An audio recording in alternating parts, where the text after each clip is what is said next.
Hello and welcome back. This is video number 3, and we're going to talk about the 3 things that every single small business owner is going to want, which is more leads, which is essentially traffic, more sales, which is revenue, and more profit, which can be return on investment.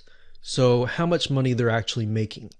So what I want to do here, and this video is going to be fairly quick, but I want you to keep this in mind as you look over your prospects' websites and try to get an idea of how this fits into what they're already doing. So that's why I don't want to keep it too long to make sure that you remember everything here. So in order to generate more leads, a lot of times this is considered, traffic. So you will build a list. It could be list building, video marketing, SMS, texting. It really depends on the business, and each business is very different. And that's why if you narrow down, which we'll talk about later, and focus on a specific group of businesses, it'll actually make life easier for you. And we'll talk more about that later on, but basically customers want more leads. So it really depends, like I said, on the business type. So if they are more of like a furniture store where people walk in or people go online and purchase the product, it really depends on the business. Now, you have to keep in mind that you really don't have control over the sales process if there are salespeople on the ground. But you yourself can do as much as you can in terms of the website.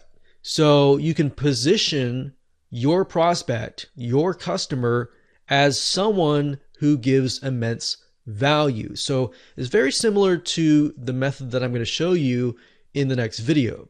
Now, like I said, if the product is sold via an online website, such as an e-commerce store or a digital product or a physical product, you can then easily improve on this.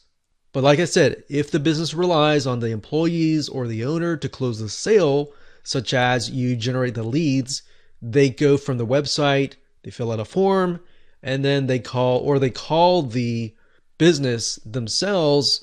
It really depends on whoever is picking up the phone. But you yourself can do as much as you can on the website to actually improve this.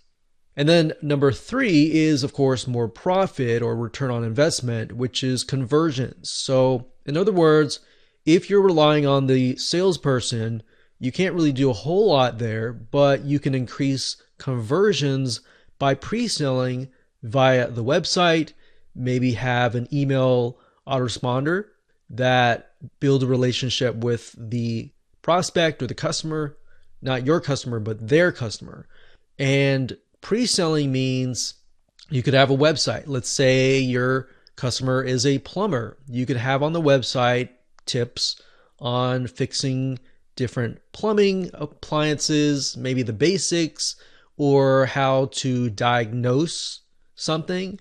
So basically, you can do as much as you can via the website. So by the time they pick up the phone and they call the company, they're already sold. They want to get in the schedule. So if you angle it that way and you tell your customer that's how they're going to be able to save time, it's actually going to be easier for you to close the sale. So just to recap, more leads. So they're going to want more leads, want more sales, and want more profit. So when we actually utilize the method, I'm going to refer back to this, and we're going to utilize this kind of as our checklist. So we're going to want to mention ways that they can improve. Maybe if they're utilizing videos and trying to get traffic from them, we can figure out what are they doing that is working in terms of generating leads and what can they improve on. And more sales, maybe they're generating like maybe 100 sales out of like a certain amount of leads. How can they improve that? All right, so with that said, let's move on to the next video, and we're going to dive into the actual method.